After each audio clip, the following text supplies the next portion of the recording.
साथियों नमस्कार, हमारे चैनल में आपका स्वागत है। मैं रामचंद्र मौर्य। आज पूरे देश में दिवाली मनाई जा रही है। शाम का समय है, 8 बजे हैं। पटाखों की गूंज, झालर, बिजली के और दिवाली जगमगा रहा है पूरा देश।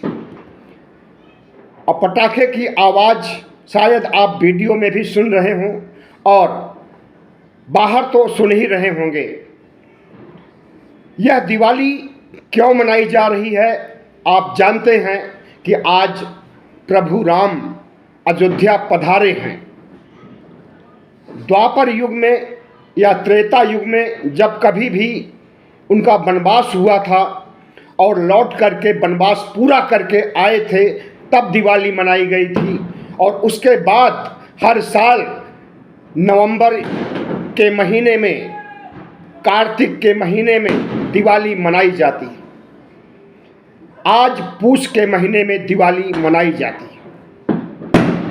पूष खरमास का महीना माना जाता है।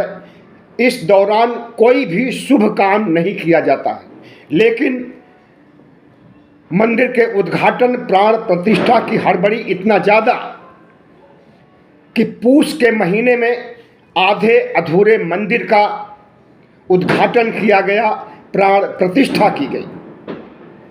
22 जनवरी 2024 इतिहास में दर्ज होगा। प्राण प्रतिष्ठा के लिए, मंदिर उद्घाटन के लिए भारतीय इतिहास में स्वर्णाक्षरों में लिखा जाएगा। लेकिन क्या आपने सोचा है कि जो मंदिर बन करके खड़ा है, जिसका उद्घाटन किया गया, प्राण प्रतिष्ठा की गई, इस मंदिर की विसात क्या है? मंदिर कैसे अस्तित्व में आया और आधे अधूरे मंदिर का उद्घाटन क्यों किया गया? पूरा मंदिर नहीं बन पाया है, सिर्फ 40% मंदिर बना हुआ है, 60% नहीं बना है। फिर भी उद्घाटन हुआ और इस वजह से तमाम साधु संत, महंत, ब्राह्मण समाज, यहाँ तक कि शंकराचार्य ने प्राण प्रतिष्ठा कार्यक्रम का बहिष्कार किया। आधे से अधिक हिंदुओं ने इस प्राण प्रतिष्ठा में कोई श्रद्धा नहीं रखी।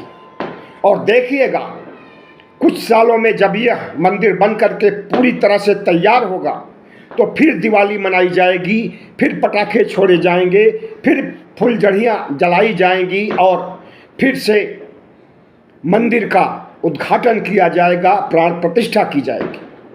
लेकिन आज हम इस पर चर्चा नहीं करेंगे। आज हम बताएंगे कि राम मंदिर जिस बुनियाद पर बना है वह अनैतिक है, असंवैधानिक है। धोखाधड़ी के आधार पर, भ्रष्टाचार के आधार पर, पाखंड की बुनियाद पर मंदिर बनाया गया है। आप सोच रहे होंगे कि धोखाधड़ी कैसी, अन्याय कैसा, भ्रष्टाचार कैसा? तो 6 दिसंबर 1992 को जब बाबरी मस्जिद को ढहाया गया था, उसके पहले भारतीय जनता पार्टी, बजरंग दल, विश्व हिंदू परिषद, आरएसएस, सभी कट्टरपंथी संगठनों ने लिख करके हलफनामा दिया था हाई कोर्ट में कि मंदिर को कोई क्षति नहीं पहुंचाई जाएगी। कल्याण सिंह उत्तर प्रदेश के मुख्यमंत्री थे, पीवी नरसिम्हा राव देश के प्रधानमंत्री थे। इन्होंने इस बात पर विश्वास कर लिया। तो कल्याण सिंह को तो पता ही रहा होगा कि धोखाधड़ी होगी और उन्हीं की पार्टी कर रही है, लेकिन फिर भी उन्होंने कोई एक्शन नहीं लिया बाबरी मस्जिद ढहाते समय। नतीजा ये हुआ कि बाबरी मस्जिद का सफाया कर दिया गया। विध्वंस की जगह अगर राम मंदिर बनाया जा रहा है, जो कि असंवैधानिक ढंग से विध्वंस किया गया, कोर्ट की मनाही के बावजूद बाबरी मस्जिद को ढहाया गया और उसकी सज़ा भी उत्तर प्रदेश के मुख्यमंत्री कल्याण सिंह को मिली थी। सांकेतिक रूप से उन्हें जेल की सज़ा मिली थी, लेकिन उस जेल की सज़ा को उन्होंने एक इवेंट की तरह मनाया था। भारी भरकम लश्कर के साथ मुख्यमंत्री की सवारी निकलती है और जेल में जाते हैं और फिर लौट करके आते हैं। क्यों? क्योंकि श्री राम का मंदिर बनाने के लिए मस्जिद ढहाया गया था। तो 6 दिसंबर 1992 की घटना यही कहती है कि धोखाधड़ी के आधार पर मस्जिद को गिराया गया और उसी धोखाधड़ी के आधार पर मंदिर का निर्माण किया गया। 2020 में मंदिर का शिलान्यास किया गया और मंदिर पूरा बना भी नहीं, 2024 में 22 जनवरी को उद्घाटन भी हो गया। दूसरी धोखाधड़ी, जमीन के नाम पर बड़ी धोखाधड़ी हुई है। इस जमीन की खरीदारी, मंदिर जहां राम पैदा हुए थे, जहां बाबरी मस्जिद थी, उस क्षेत्र की सारी ज़मीन को खरीदा गया था। और किस रेट में खरीदा गया था? 1 करोड़ की ज़मीन को 20 करोड़ एकड़ के हिसाब से खरीदा गया था। जिसकी कीमत 1 करोड़, उसे 20 करोड़ दिया गया। पैसा जनता का था, पैसा जनता द्वारा दिया गया चंदा था। और इसमें धोखाधड़ी करके पैसा कौन खाया? मंदिर ट्रस्ट के लोग खाए, बीजेपी ने खाया, आरएसएस ने खाया, या और दूसरे किसी कट्टरपंथी संगठन ने खाया, या प्रधानमंत्री ने खाया। आज तक इसका खुलासा नहीं हो पाया है।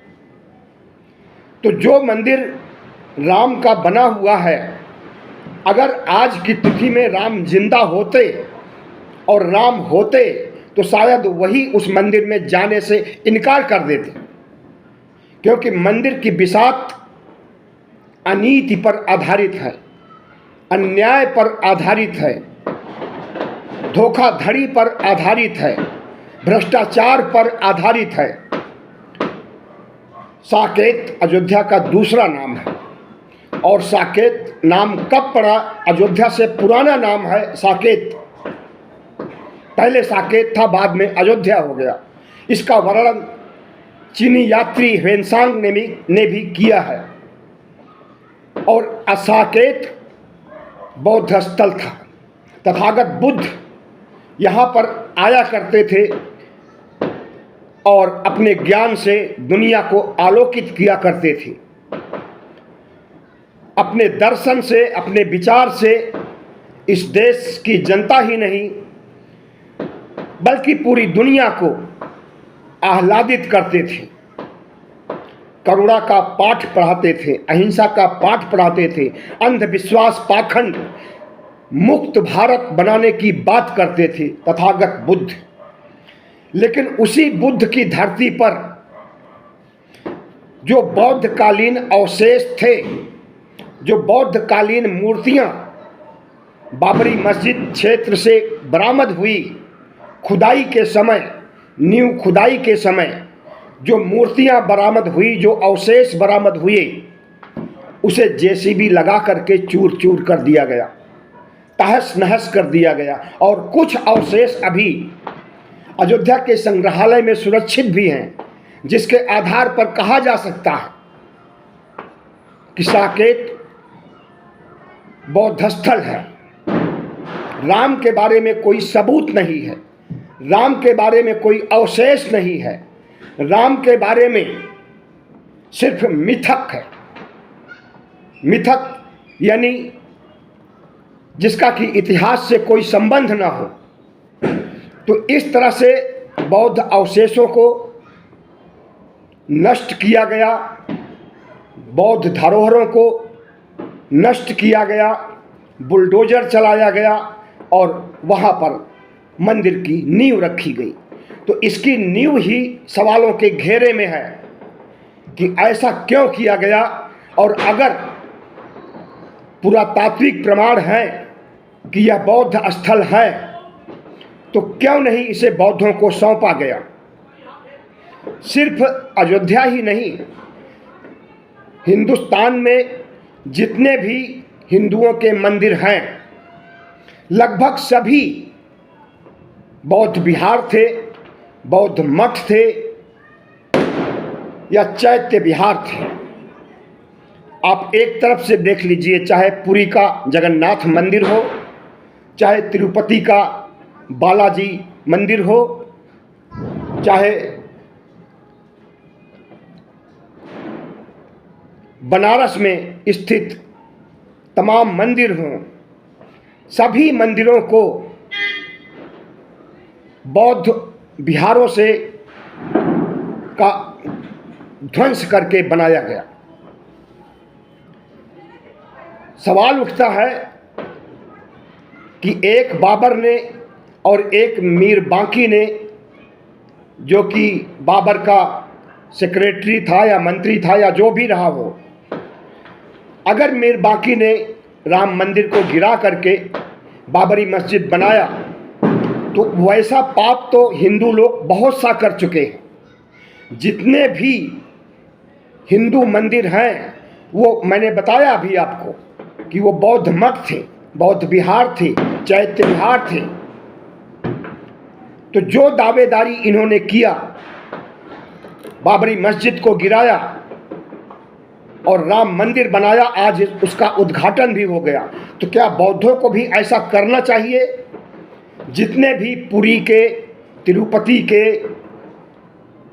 मंदिर हैं देश भर में, बद्रीनाथ, केदारनाथ के मंदिर हैं, सभी बौद्ध मठ या बौद्ध विहार रहे हैं और उसके प्रमाण हैं।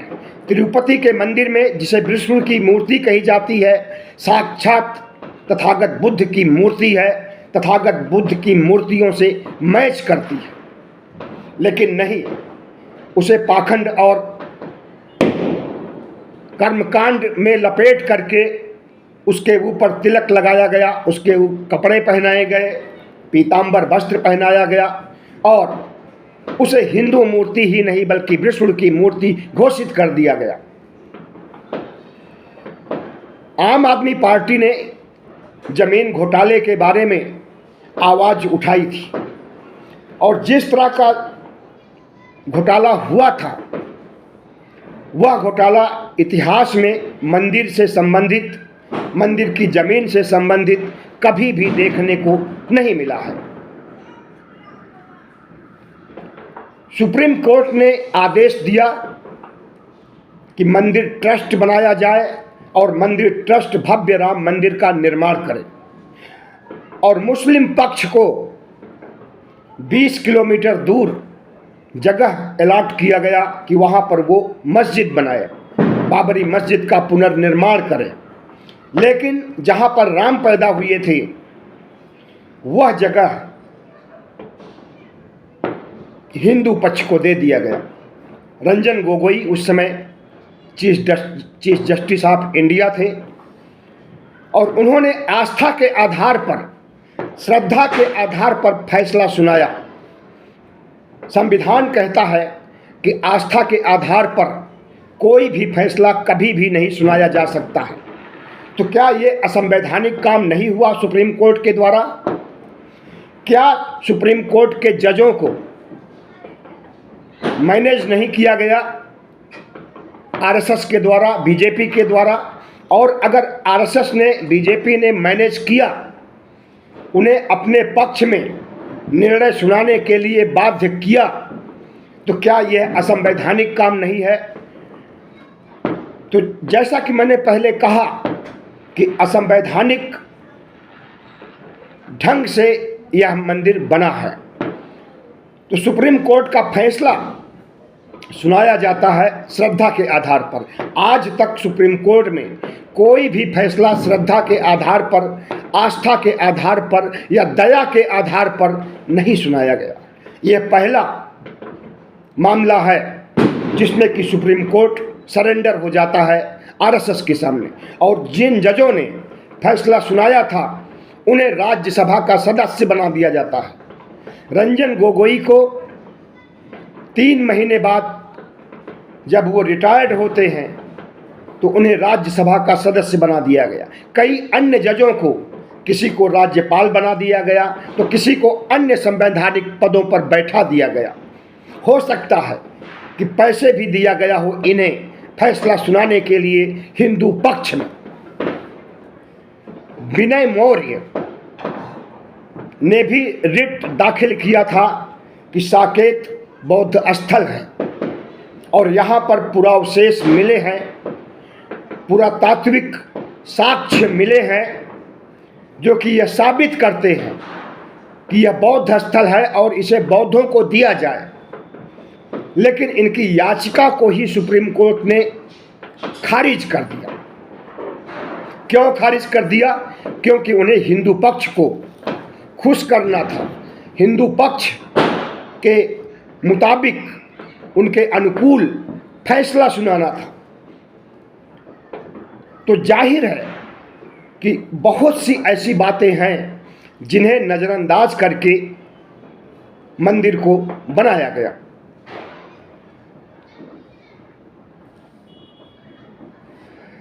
शंकराचार्य जो चारों कोनों में बैठे हुए हैं, इन्होंने कहा कि जो मंदिर में प्राण प्रतिष्ठा की उद्घाटन की प्रक्रिया चल रही है गलत है, शास्त्र सम्मत नहीं है। हम प्राण प्रतिष्ठा के समय नहीं आएंगे और आए भी नहीं। ब्राह्मण समाज ने भी बाइकाट किया था, ब्राह्मण समाज भी नहीं आया। और जितने भी महत्वपूर्ण साधु संत मठाधीश धर्माचार्य हैं उनमें से कोई भी नहीं आया। सिर्फ मोदी समर्थक, बीजेपी समर्थक, आरएसएस समर्थक संत महात्मा वहाँ मौजूद थे। रामभद्राचार्य थे, अपने को जगत गुरु कहते हैं, अंधे हैं और दिन भर में 1.5 लाख बार राम राम लिखते हैं अंधे होने के बावजूद। ऐसे लोग आए थे जो कि झूठ का पुलिंदा बांधे होते हैं सिर पर। बाबर के समय में बाबर ने राम मंदिर को गिराया और बाबरी मस्जिद बनाया। तो जब जिसका शासन होता है, जब जिसकी ताकत होती है, वो अपनी ताकत का इस्तेमाल करता है, भले ही बेजा इस्तेमाल करे। किसी भी धार्मिक अवशेष को, धार्मिक इमारत को गिराना और अपने धर्म की मंदिर या गिरजाघर या मस्जिद स्थापित करना गलत है। बाबर ताकतवर था तो बाबर ने यह काम किया। बाबर की सत्ता गई, मुगल काल गया, ब्रिटिश काल आया, ब्रिटिश काल भी गया और हमारा संविधान लागू हो गया, हमें आज़ादी मिल गई। और आज़ादी के 75 साल तक, 77 साल तक अमृत काल आ गया और इस अमृत काल में मंदिर का निर्माण किया गया। लेकिन जब तक कांग्रेस का शासन रहा, जब तक कांग्रेस और अन्य पार्टियों का, गठबंधनों का शासन रहा, तब तक ऐसा काम नहीं किया गया कि असंवैधानिक तौर तरीकों से, धोखाधड़ी के आधार पर, भ्रष्टाचार के आधार पर, पाखंड के आधार पर मंदिर का निर्माण किया गया। बाबर ताकतवर था तो बाबर ने राम मंदिर को गिराया और मस्जिद बनाया। ये कही जाती है बातें, हकीकत नहीं है, इसका कोई इतिहास नहीं है। ये सब भारतीय जनता पार्टी और आरएसएस के लोग कहते हैं कि पहले राम मंदिर था, उसको गिरा करके बाबर ने मस्जिद बनाई। लेकिन पहले क्या था इसका कोई सबूत नहीं। अगर कुछ था तो यहाँ पर बौद्ध विहार था, बौद्ध स्थल है, बौद्ध अवशेष मिले हैं यहाँ पर। तो जिस काल चक्र में जो शक्तिशाली होता है वो अपने ढंग से अपने अवशेष अपने पूजा स्थल बनाता है। उस समय बाबर शक्तिशाली था, बाबर ने बनाया, और आज भगवा गैंग शक्तिशाली है, तो इसने मस्जिद को ढहा करके मंदिर बनाया। काल चक्र हमेशा परिवर्तनशील होता है, बदलता रहता है। एक किसी का राज्य अक्षुण्ण नहीं रहता है, हमेशा नहीं रहता है। तो क्या यह माना जाए कि एक समय आएगा जब दूसरा कोई गद्दी पर होगा, वो हिंदू भी हो सकता है, मुसलमान भी हो सकता है, बौद्ध भी हो सकता है, ईसाई भी हो सकता है। जब उसका राज होगा तो क्या राम मंदिर का विध्वंस किया जाएगा? बिल्कुल किया जाएगा। इतिहास का शाश्वत सत्य है कि बाबर ने मंदिर को गिरा के मस्जिद बनाया, और आज का सत्य है कि मस्जिद को गिरा करके राम मंदिर फिर से बनाया गया। तो आने वाले 1000, 2000, 3000 सालों के बाद भी कोई गारंटी नहीं दी जा रही है कि यह मंदिर खड़ा रहेगा। इस मंदिर का भी विध्वंस होना है। काल चक्र के पहिए के नीचे दबेगा यह मंदिर भी। और हमने बताया आपको कि यह अनैतिक ढंग से बनाया गया है, धोखाधड़ी के आधार पर बनाया गया है, अन्याय, गलत न्याय, आस्था के आधार पर जो न्याय दिया गया है उसकी बिसात पर बनाया गया है। और जो चीज़ अनैतिक होता है उसका पतन जरूर होता है। तो हमें इतिहास से सबक ले करके, इतिहास के आईने में झांक करके यह कहने में कोई गुरेज नहीं है कि एक समय आएगा जब यह मंदिर भी ध्वस्त किया जाएगा और कोई दूसरा मंदिर, मस्जिद, बौद्ध विहार या गिरजाघर खड़ा किया जाएगा। शंकराचार्य ने एक बात और कही थी, जब कोई धार्मिक अनुष्ठान शास्त्र सम्मत ढंग से नहीं किया जाता तब उसमें आसुरी शक्तियां प्रवेश कर जाती हैं। तो क्या माना जाए कि शास्त्र सम्मत ढंग से उद्घाटन नहीं हुआ है, शास्त्र सम्मत ढंग से प्राण प्रतिष्ठा नहीं हुई है, तो इसमें आसुरी शक्तियां विद्यमान हो जाएंगी या हो गई हैं? अगर शंकराचार्य की बातों को हम नज़रअंदाज करते हैं तब भी गलत है, और अगर शंकराचार्य की बात को हम मानते हैं तब तो और गलत है। अगर आसुरी शक्तियां मंदिर में, मंदिर की मूर्तियों में प्रवेश कर जाएंगी तो इस देश का विनाश भी हो सकता है। सबसे पहले तो भारतीय जनता पार्टी का सत्यानाश होगा। अगर आसुरी शक्तियां इन्हें आई होंगी, आसुरी शक्तियां आई होंगी, तो जिस चुनाव को जीतने के लिए इन्होंने सियासी इवेंट बना दिया, धार्मिक अनुष्ठान को, उस चुनाव में बुरी तरह से हार होगी, और इसके संकेत मिल भी रहे हैं। भारतीय जनता पार्टी ने चुनाव जीतने के लिए जो कुछ भी किया है इसकी सजा देश इसे देगा। आज दिवाली मनाई जा रही है।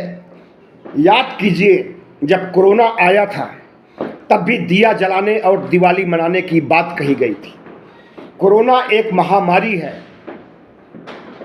सबको पता है। उससे निपटने के बजाय हमारे देश के प्रधानमंत्री ने कहा कि ताली बजाओ, थाली बजाओ, दिया जलाओ, बिजली की बल्ब बंद कर दो, दिया जलाओ, दिवाली मनाओ। तो एक आपदा के आने पर, एक महामारी, जानलेवा महामारी के आने पर जिस शख्स ने दिया जलाने, दिवाली मनाने की बात कही थी, उसी शख्स ने कुछ दिनों पहले कहा कि 22 जनवरी को पूरे देश में दिवाली मनाई जाएगी। कोरोना के समय से ही उसने इस देश की नब्ज को पकड़ लिया है कि इस देश के लोग कितने अंधविश्वासी और पाखंडी हैं। जो कुछ वो कहेगा वही ये करेंगे। तो इसीलिए आज दिवाली मनाई जा रही है, पटाखे छूट रहे हैं, बम फूट रहे हैं, फुलझड़ियाँ जलाई जा रही हैं, और देखिए तो पूरा वातावरण दिवालीमय हो गया है। तो जिस राम मंदिर के लिए भारतीय जनता पार्टी और आरएसएस हिंदू संगठन अपनी पीठ थपथपा रहे हैं और गदगद हो गए हैं कि मैंने मंदिर बना दिया, भगवान राम उसमें आ गए। हम सवाल पूछते हैं, प्राण प्रतिष्ठा हो गई, क्या मंदिर की मूर्तियों में कोई हलचल आई?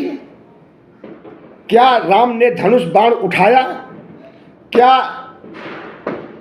मंदिर परिसर में कोई स्पंदन हुआ? नहीं हुआ और न होगा। यह एक सनातनी पाखंड है, सनातनी अंधविश्वास है। प्राण प्रतिष्ठा करने का पत्थर के अंदर आत्मा नहीं डाली जा सकती है, अष्ट धातु या धातु के अंदर प्राण नहीं डाला जा सकता है। यह शाश्वत सत्य है। न पहले कभी डाला गया था, न आज डाला गया है, न भविष्य में कभी डाला जाएगा। इस देश के 142 करोड़ अंधभक्तों, 142 करोड़ हिंदुओं, हालांकि 142 करोड़ हिंदुओं की संख्या नहीं है, कि मानसिक दिवालियेपन को अच्छी तरह से पढ़ लिया है नरेंद्र मोदी ने, और जो वो कहता है वही ये करते हैं। लेकिन ऐसा नहीं है। मुट्ठी भर हैं ऐसे लोग, दिवाली मनाने वाले, दिया जलाने वाले, ताली बजाने वाले, थाली बजाने वाले, लेकिन जब ये एक्टिव हो जाते हैं तो लगता है पूरा देश एक्टिव हो गया है। प्रधानमंत्री नरेंद्र मोदी जिस ढंग से आज भाषण दिए प्राण प्रतिष्ठा के बाद, तो क्या मंदिर भाषण देने की जगह होती है? मंदिर में राजनीति की जाती है, लेकिन नहीं, आज मंदिर और धर्म ही राजनीति में हावी हो गया है और उसी के जरिए चुनाव जीतने का उपाय किया गया है। अब देखिए,